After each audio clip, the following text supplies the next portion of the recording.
Y'all ready to get this party started? Hold on, we gotta go. Let's take a ride. I say this Woodbridge in here, huh?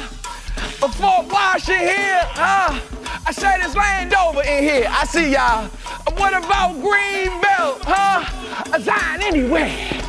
I say Zion anywhere.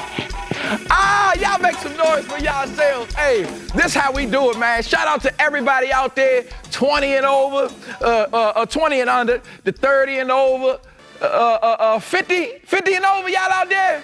What about the 70 and over, huh? I want y'all to put something in the chat. Everybody who's 70 and over, you ain't gotta type a whole lot, just put a period. We know that's you. God bless you, welcome, you look so good. Relax yourself, but don't get too relaxed, because this is a party. Y'all may be wondering why the balloon's here. We are here because we celebrating you. This is the season finale of Cash Apps. Pastor Battle has been laying it down, y'all. 7 weeks in this part 8, and we celebrate many of y'all who taking steps to better your finances. We're saying keep going. Just because this series is stopping don't mean you should stop, all right? And if you haven't taken steps to like save, invest, and do things like that, don't be discouraged, don't beat yourself up. It is never too late to start. No step is too small, so keep going, y'all. We got a dope show today, man. This season finale, I cannot wait. We got a special guest who wrote 2 books about Black Wall Street. We got some other surprises, the Zion fam cam. I don't want to give it away. Y'all just gotta, let's get the party started.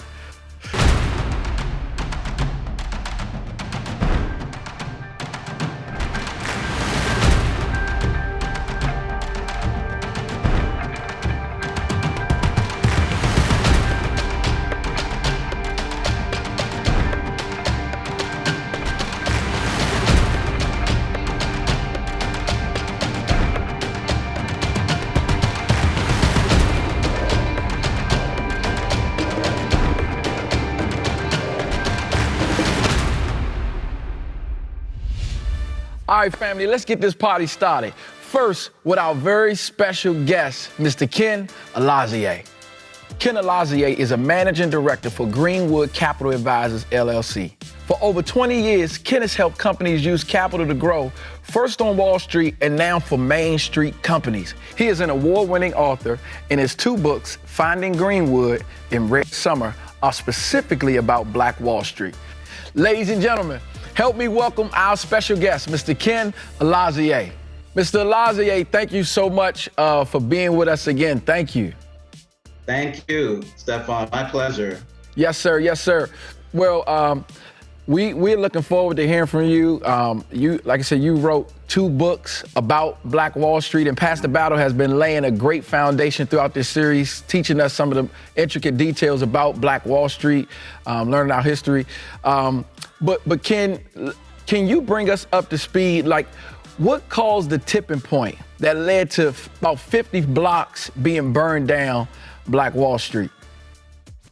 I think it was a couple things. One was just rumors that went unchecked and were allowed to really grow and fester. So rumors that spread within the white community that there was a race war and that the Black community was storing up arms and there was this race war about to emerge. So that led to white mobs storming the Greenwood community and led to it being burned down.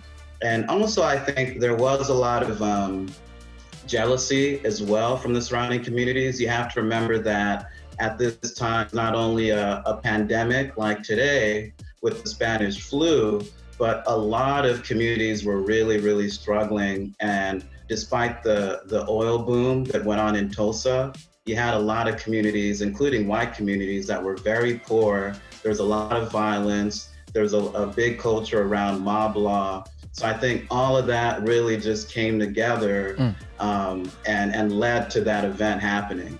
Man, thank you for that. So there was an incident that took place on the elevator that really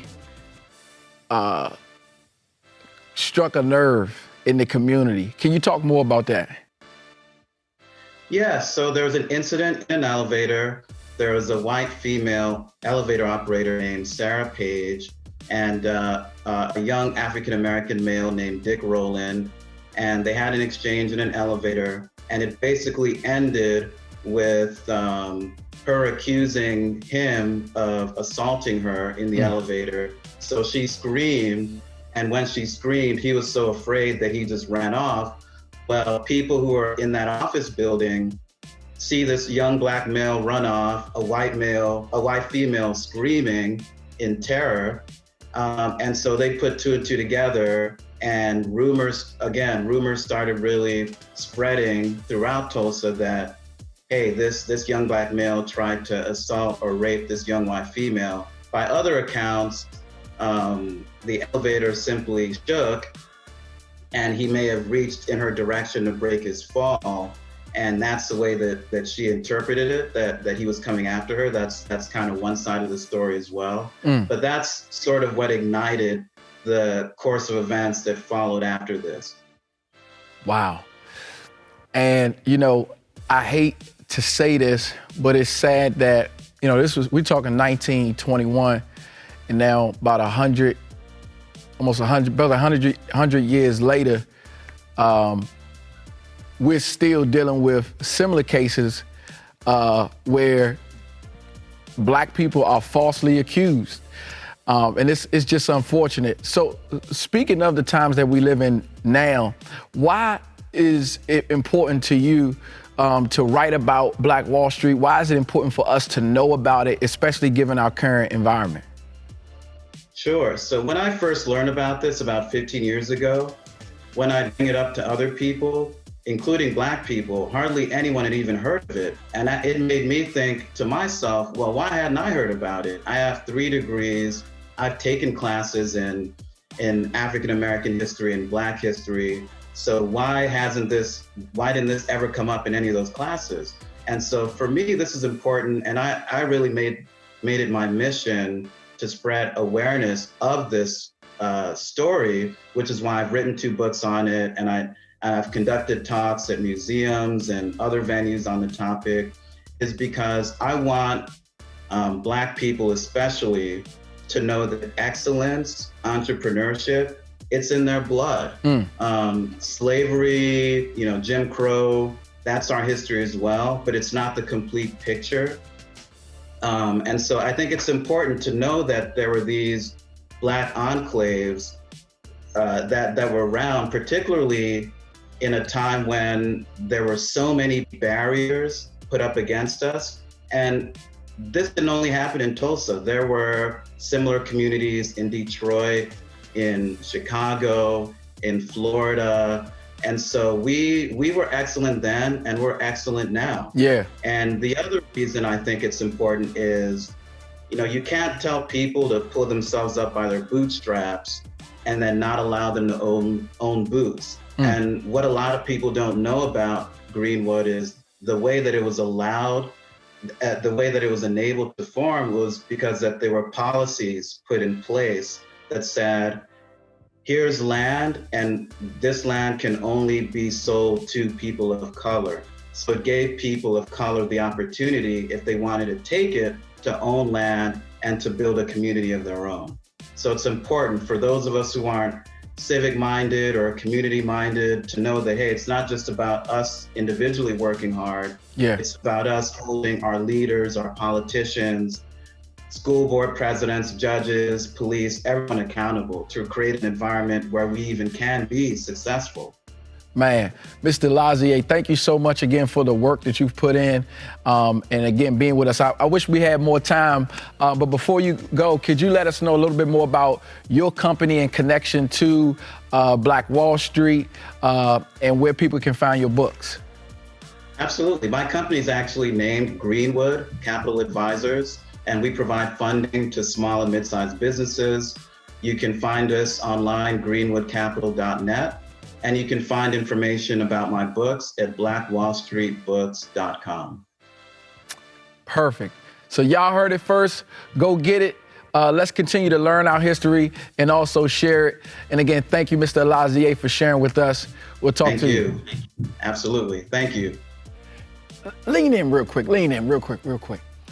Listen, this blew my mind when I found this out. Like, do you know what was reportedly one of the first buildings that the people of Greenwood decided to rebuild? One of the first. the Mount Zion Baptist Church. A church, y'all, a church. But I don't even find it a coincidence because I realize that, you know, of course, without God, y'all, we are nothing. And I just believe whether we are building or rebuilding our financial lives, the principle remains. We gotta always, and I mean always, did I say always? Always start with God. The first thing you do with every dollar you get is you take a portion of it and you give it back to God and his work. That's honoring him. In the Bible, that's called a tithe. A tithe means a tenth. So you say, well, why I got to give God 10%? And what does that mean? Well, first of all, one of the first principles of stewardship is everything I have belongs to God. All 100%. When I give him a tithe, I'm only acknowledging the fact that all of it is yours. I'm yours. Certainly my money belongs to you. Every part of me belongs to God. I'm yours. So when I give him off the top, you don't wait till you pay your bills and then try to make sure, hope a tithe is left. I start with God. Want God at the top of my money, want God at the top of my marriage, want God at the top of my ministry, want God at the top of my business, want God on top of everything in my life. It's amazing. We want God on top of everything but the money. It's a sign of surrender and submission to God to start with 10%. So you take every dollar, you take 10%, take the dime and give it to God. See, I believe that more than anything else, when it comes to finances, giving to God off the top of the little you have or the lot you have or whatever, it involves God in your money more than anything else because it requires trust in him to do it. When you give to God before you even pay a bill, before you meet your necessities, before you take care of your pleasures, it communicates to God lordship. It communicates to God, I am in a position where I give obeisance to you. And as a Christian, I say to you that at least in the area of my finances, you're not just my Savior, you're my Lord. That's what it communicates to God. It is a significant step of faith and trust in God.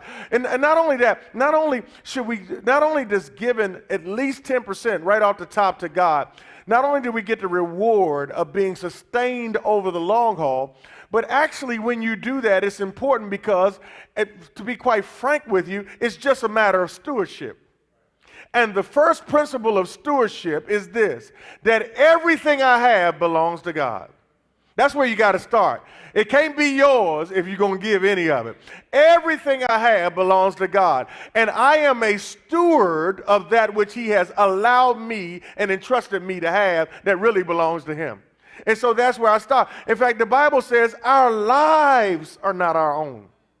That we've been purchased with a price, by the price of the Son of God who gave his life for us. So now we are not even our own. So if our lives are not our own, then certainly all the things we acquire in this life belong to him too. And so when I give back a portion of everything I earn to God or everything I receive and I give that back to God, then I'm only stating the reality that it all belongs to you to start with.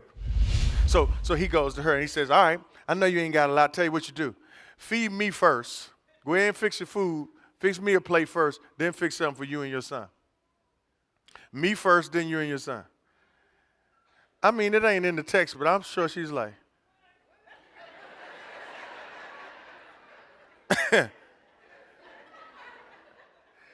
one thing you ain't gonna do is come between a woman and her child. Like, ain't no man.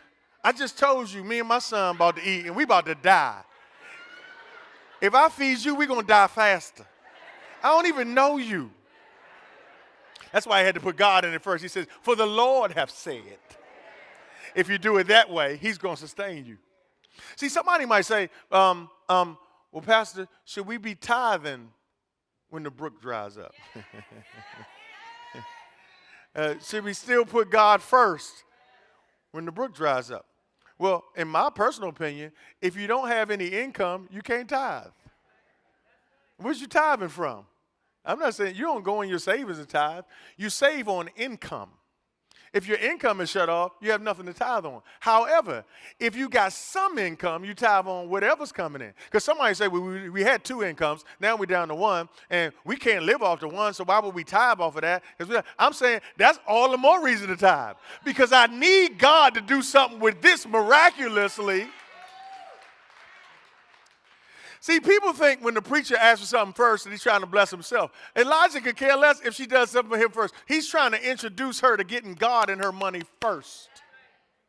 Because when she did that, God took the little bit she had, expanded it, fed her, her son, and another adult for months.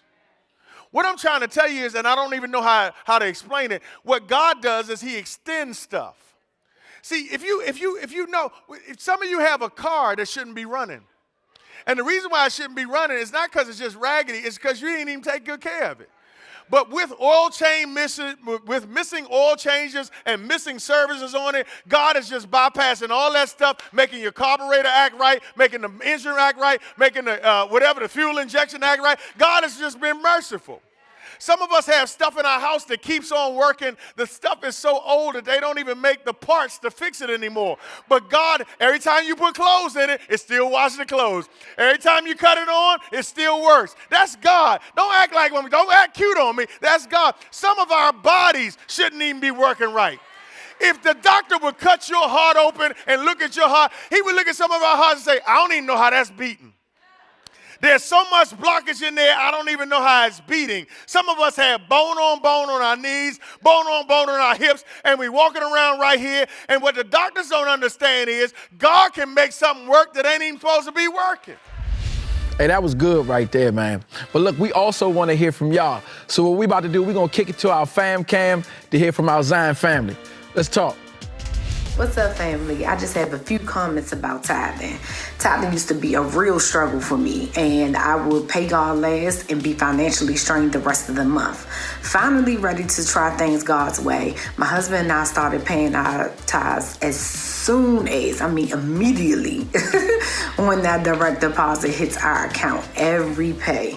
And since then, we have seen God show up so much, not only in our finances, but in every other area in our life, because this principle deepened our trust in God. It really helped us to see God in a different type of way and experience his love and his care for us differently than anything before. Like when I first started tithing, it felt like I lost a bet or something. Like, you know, when you lose a bet, you gotta pay the person. You be like, man, don't judge me. I know I ain't the only one. In the chat right now, if you know what I'm talking about, just put, I feel you. You be like, here, God, here.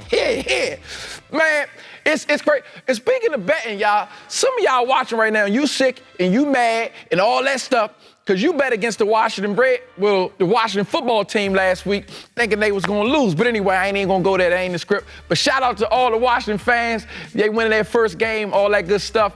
But, man, we got to put God first in our money. We have to. But the key to being able to do that freely without feeling like you lost something, because you really don't lose, you really gain. The key to it, you gotta have a system. Somebody told me a long time ago this acronym for system, and I never forget it. System, save you some time, energy, and money. Check this out. You have to have a financial system when it comes to money. And financial systems are born out of habits. Like there should be something you do with money every time you get it. Every time you receive money, every time you receive compensation, every time you receive cash or money or check, there needs to be ruthless, rigid habits that you have that become your financial system. And everybody has a financial system already, whether it's a healthy one or not. Every time you get money, you have a financial system. And you can tell what your financial system is based on where you are financially in your life. Like when you see families now that a funeral can wipe the family out financially. A funeral can wipe the whole family out. They're on GoFundMe trying to get money to bury a loved one. That is indicative of a financial system that is unhealthy. There's not enough cash in the bank saved up to support this need, and there's not enough insurance to cover the need. That's poor. But the person in the casket stayed at Woody's, they stayed at Hex, they stayed at Macy's. Their outfits are on fleek. They got on Jordans, they got on Gucci and all that, but you got a GoFundMe page to bury them. I'm saying that's a system, and it's a poverty system. It's a system of poverty. And by the way, you don't have to be on government assistance to be in a poverty cycle. A poverty cycle, you can make $2 million a year and still have a poverty cycle. A poverty cycle means that it's not what you earn, it's what you keep. It's that I still don't save money. I still don't invest money. I still don't give money. So even whether you make $2,000 a year or $2 million a year doesn't change the poverty cycle. Because it just changes. It just means you're just operating foolishly on another level.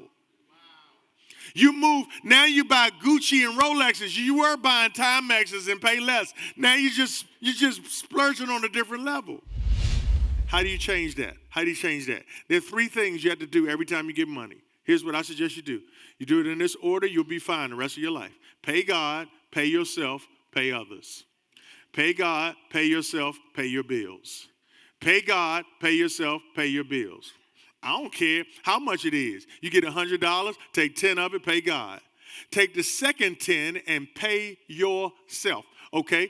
This is how I'm going to have to illustrate this, because most people don't even understand what I'm saying when I say pay yourself. When I say pay yourself, I mean pay yourself. I mean put the money into your future. Put it into some kind of, you could take 10% and put it and split it. Put some of it into a short-term account, some of it into a long-term account. Short-term account is rainy day. Long-term account is retirement. Throw your money into your future. Everybody's getting paid on your labor but you. And I'm telling you, God's on the back of the list too. Deuteronomy 8:18. Let me read verse 17 first. Most people read Deuteronomy 8:18, but they don't read verse 17. In Deuteronomy 8:17, it says, you may say to yourself, my power and the strength of my hands have produced this wealth for me. But remember, verse 18 says, the Lord your God, for it is he who gives you the ability to produce wealth, and so confirms his covenant, which he swore to your ancestors as it is today. It is God who gives you the ability to produce wealth. It doesn't even say God gives you wealth. God gives you the ability to produce it. Some of that ability will come through intellect. It'll come through your knowledge. Some of that ability will come through your talents and skills and ideas and creativity. But what God says, I'll do it, I'll give you the ability to do it. Why would he give me the ability to produce something he doesn't want me to produce? I'm giving you the ability. I'm not going to do it for you. It's got to be in your system. Say, Lord, change my system. Get my system right. So when this is critical, because I can't emphasize it enough. It is this: if you blow it, you can't grow it. Pay God, pay yourself, then pay your bills, then splurge on what's left. Here's what poor people do: we get paid, even if we're responsible. We pay all our bills. Then we bring the church $1.12 for Jesus, if that's what's left. If the sermon is good, we'll get $2.12. That's not the order of God. That's a system that's out of order. Then when do you get paid? When does your future and your coffers look like you've invested in your own self? And I'm telling you, some of y'all saying, well, Pastor, soon as my ship comes in, soon as things turn around for me, soon as this little lawsuit come through, soon as I get that workers' comp, soon as this all come through, I'm going to be straight, I'm going to turn around, I'm going to turn around, I'm going to turn around. You ain't going to do nothing. You ain't going to turn around.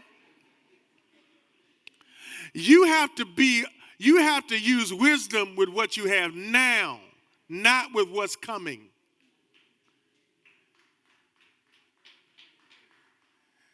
The greatest predictor of your future is your history. Why would God entrust you with more when you're not being wise with what you have? When you pay God, that's sowing money. When you pay yourself, that's growing money. When you pay bills, you're spending money. And if you're spending what you're supposed to be saving, you're blowing money.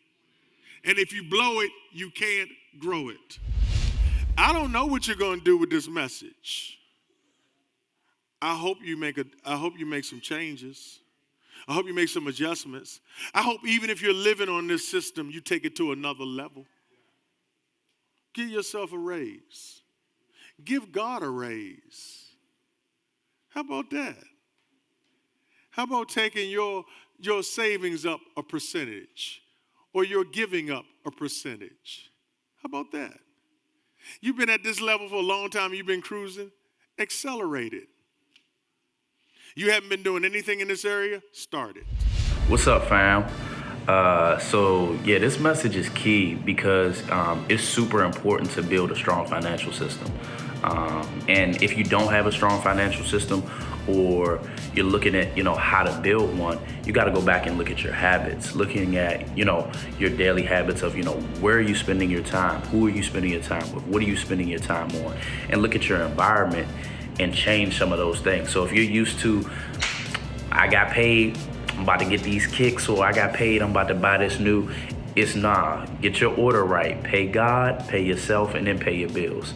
Because you don't have the ability to produce without God, number one. Number two, you got to pay yourself because you have to invest in yourself. All right, invest in yourself.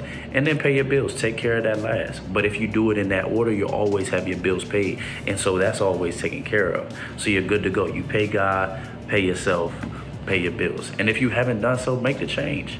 Look at your habits, get disciplined, get sharp, get a strong financial system, and make that change. So I definitely had a system that was out of order. Every time I received my paycheck, I would pay all my bills. Now when I say not near dollar, not near nickel or dime. And when Sunday came about and we had to pay our tithes, the organ started playing, choir started singing, pastor say, bring your tithes to the storehouse. And I would take my little $2, little singles, I would fold it real tight. When you was growing up, your grandparents were sleeping some money on the low so no one else would see. That's exactly what I did. And when the basket came around, I dropped it real quick so nobody would see because I was embarrassed because I wasn't, tight in the amount I should. And then when I did need anything, I ran out of money so quickly that I had to use my credit card, which eventually became my crutch. My crutch to the point that I actually maxed out my credit card and I couldn't even pay my minimum balance. So I knew I had to change my system and get together with, a financial advisor and, just research to see I can do better. Now, y'all know it ain't a party if we ain't eating good. Look, in the chat right now, let us know what you eating on or what you already ate. Talk to us, man. It's a party, man. It's a party. Because this right here, this some good stuff. But what we just saw, that's some good right there. I hope y'all taking notes, man. I'm taking my notes. We've been learning so much throughout this series, and I hate that it's coming to the end, especially because y'all know who I'm gonna miss? My good man, your good man, Unc Keith. That man, he had us rolling this entire series. So this is what we're gonna do. We're gonna run it back and we're gonna play some of your favorite highlights of Uncle Keith, and we're gonna put a number in each video. So when it come on the screen, let us know in the chat which was your favorite, y'all. And you can have multiple favorites. Oh, I love all of them, man. So talk to us, man. Let's hear from Uncle Keith. Roll the tape. Stack that money, stack that money, stack them, stack them. You gotta stack that money. See, you gotta stack that money like pancakes at IHOP. Stack that money like a 2x4 in a lumber yard. You gotta stack that money like hay in a barn. I know y'all saved and Christian and spill with the spirit. You know, man.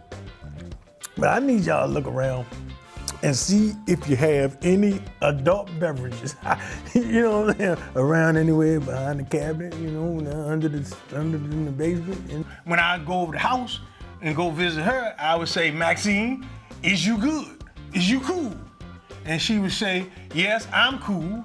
So I'll say to her, well, if you cool, then I'm cool, and we cool. And then I ain't even know the little boy was listening, but she was listening the whole thing. The rest is history. Hold on, the phone blowing up, man. They got my number on Facebook now. People calling me, man. Hold on a second. Hey, hold on a minute. I be going to the place, little spot to get my minutes. Add my minutes to it. And the man said, man, you back on? I said, man, I'm back again, man. They're killing me.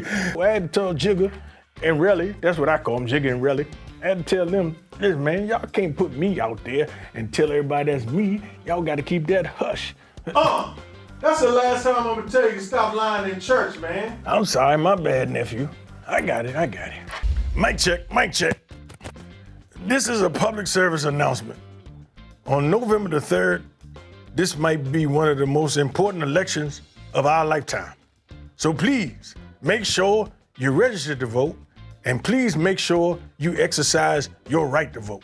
Exodus 35 and verse 33. I had to get this big Bible so I could see it. This junk so big, we let the little short people in our church stand on it when we take pictures, so they can be in the picture. This is multi-use. This joint so big, I can get a devil concussion with this here, but it's multifaceted, multi-purpose Bible. Babe, I can't talk about that right now. I'm recording. No, like I'm recording. Y'all, ain't we recording? We recording, babe. No, I don't mean no harm.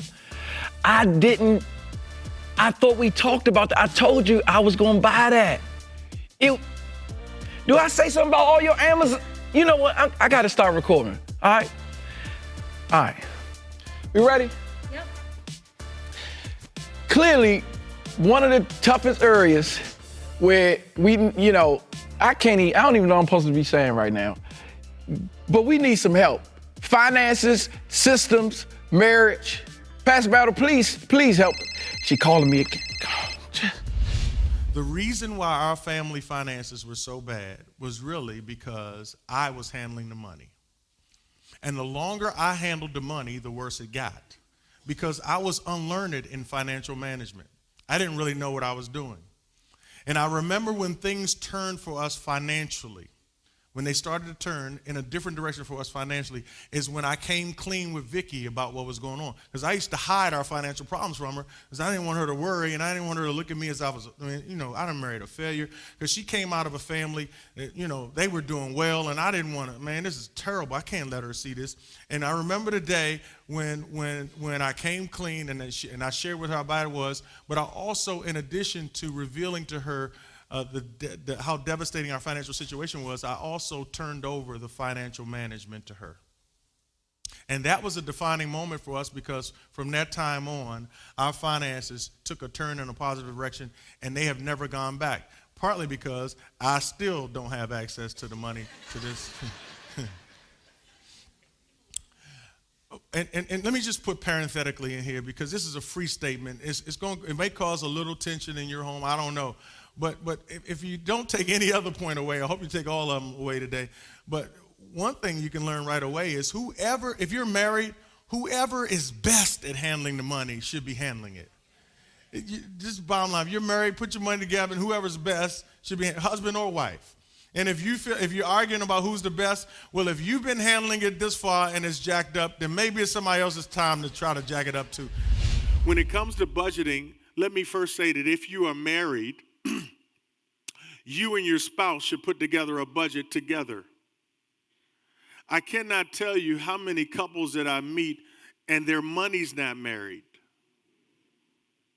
They're married, but their money's not married. It's almost like it's like I'm speaking in another language when I say, how are y'all one and your money's not one? You got separate accounts. She got her money, you got your money. And then here's the thing, you pay your bills, she pay her bills, and then y'all argue about who's taking care of the most. It's the most foolish thing I've ever seen in marriage. It is the most dangerous and divisive thing. Because when your money is divided, it's easier for you to break up, to cut loose. Because bringing your money together brings a level of commitment and connection that makes getting out difficult. But you kept your own money. You got private stash. You got a P.O. box. Yeah, it's people they live like, you want the benefits of marriage so you can have sex without having to say, God, I'm sorry. But you don't want the commitment of marriage to say, I'm all in. Here's all my money. We put it all in together. You can make $150,000, or I make $150,000. You make 30. We make 180. See, you want to make somebody feel bad because they make less. We're one. I was smart enough to marry you with all that money you making. This is serious.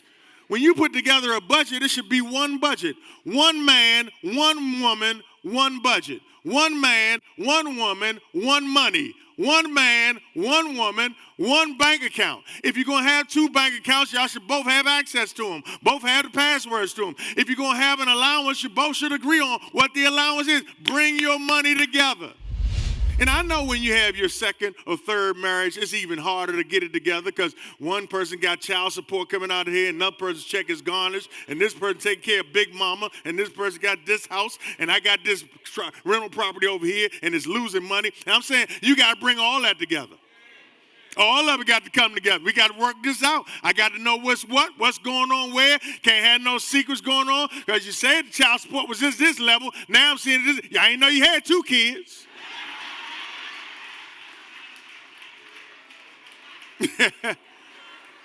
See, you fell in love with fine. That's what he fine. You fell in love with fine, but you didn't get the facts. When you put together a budget as a husband and wife, here's what's so important. You got to work together too. You got to work together and be accountable together.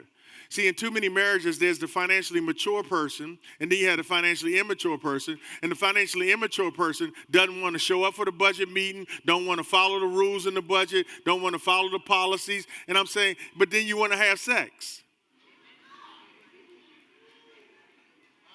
You want to be irresponsible, but you want booty. I'm saying, you can't expect your wife to want to have sex with a kid. You got to grow up in all areas. Woo, I done went too far.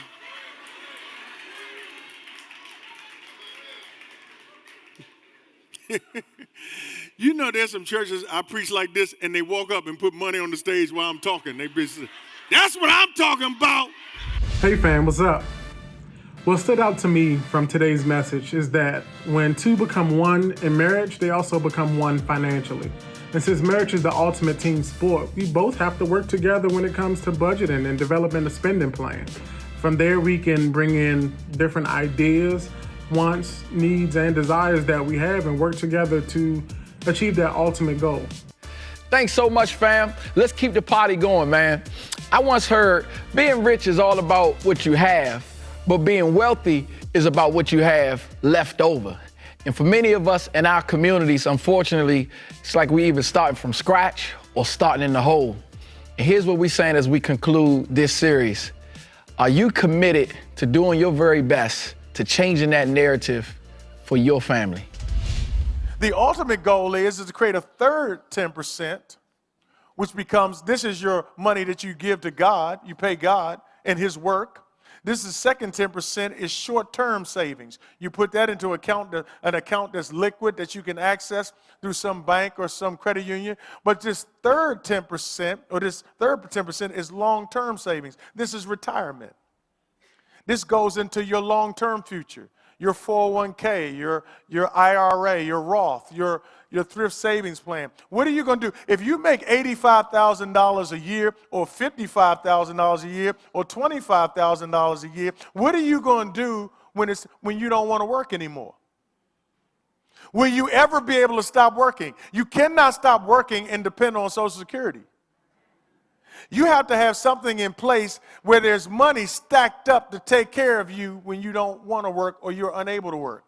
That doesn't just show up. You have to intentionally supply that. There's a wealth mentality around retirement. Everybody say retirement. You see, there's going to come a time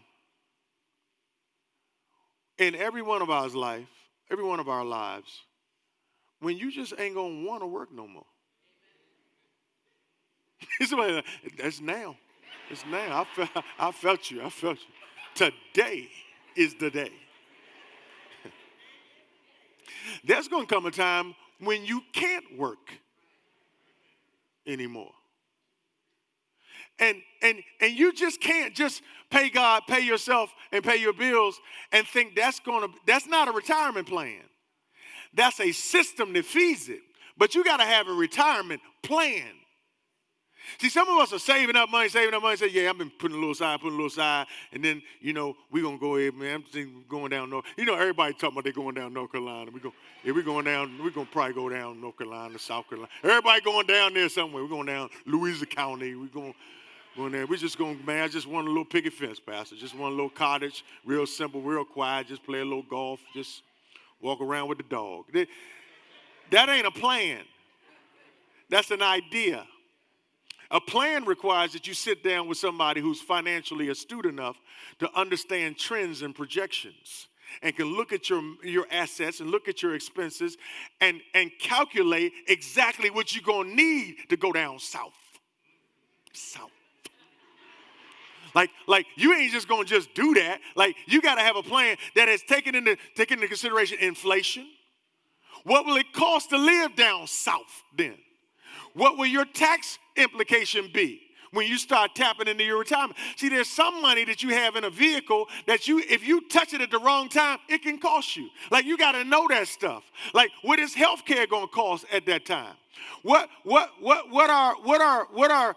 the growing costs? What are your current debts going to be at that time? What is your lifestyle? What is your current lifestyle? What are your lifestyle going to be then? Well, you have kids around, probably. They don't leave now. They just never go. A financial plan requires a financial planner. That's not what I do. I'm just a pastor. You got to go with somebody. You can't just take these sermons and just say, I got it. No, you got to go. These sermons are motivation for you to go into another context and get more comprehensive information. That's a financial plan. And understand, as you get old, it is your responsibility to take care of the old you. It is my responsibility to take care of 80-year-old Keith Battle. It is my responsibility. It is not the white man's responsibility. It's not the Democrat's responsibility. It's not the Republican responsibility. And it's certainly not my children's responsibility. It is my responsibility to take care of a Keith that doesn't want to work anymore. That's on me. And it's on me to do that while I'm in my 20s, my 30s, my 40s, my 50s, and 60s. I'm trying to get Keith at 80 a paycheck now. So I can't consume what he's going to need later because it's my responsibility. And some of y'all haven't done that, and now your children are taking care of you, so they have to pull their children out of private school to take care of your selfish behind because you didn't take care of yourself. It is your responsibility. Whoa. It is your responsibility to take care of your retirement.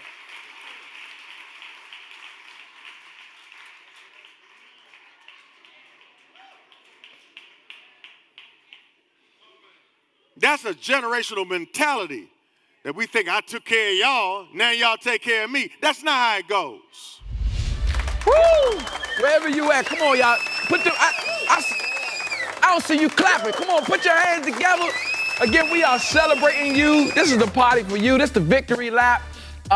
Thank y'all so much for tuning in. Whether this your first week or you've been following for 8 weeks, we have been blessed by this series. Pastor Battle always says, oftentimes after messages, he says, what you gonna do with this? And I wanna ask that same question. What are you gonna do? I know some stuff that I'm gonna do and have already done. The question is, what are we gonna do with this, man? I believe God wants to take us to another level because it's so much bigger than us. Let me close with this. Some of y'all see, you see this and you view this as just a piece of paper and $1. But I want to challenge you to not just see money as paper, but see it as a seed. Because see, seeds have the ability to grow and multiply.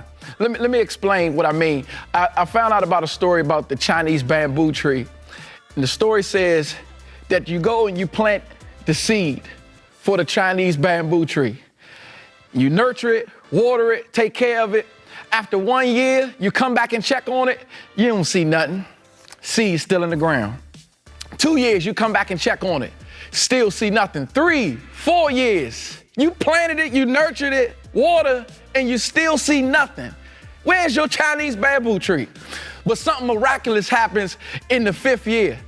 They say in 1 week, this Chinese bamboo tree, this seed grows to 90 feet high in just 1 week. Now, some may say, did that just happen overnight? Nah, I say it was growing underground. And so we want to encourage you, don't just see your money as paper, see it in the seed. I believe when you put it in the right place and you nurture it, you may not see immediate results, but over time, what you've been allowing to grow underground, you're going to see a harvest. Other people on the outside going to be like, how you get that when you do that? This happened overnight. You don't say, nah, I planted it a while. I took care of it. And in God's time, I saw a harvest that I wouldn't have seen had I not at least just started somewhere. So start somewhere, keep going, keep growing. Thank y'all for tuning in. I see you.